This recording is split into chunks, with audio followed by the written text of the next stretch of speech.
the US B-52 strategic bomber, to receive the Active Electronically Scanned Array System (AESA) radar as part of the Air Force's B-52 Radar Modernization Program.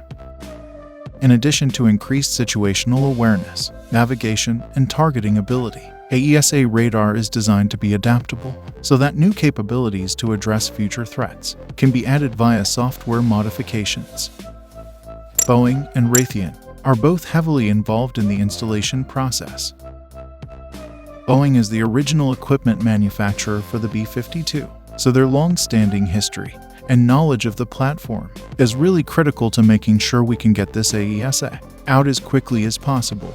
We are also working with Raytheon on the radar side. Overall, the partnership helps ensure we have a government off-the-shelf solution that minimizes development and helps reduce both the development and test timelines.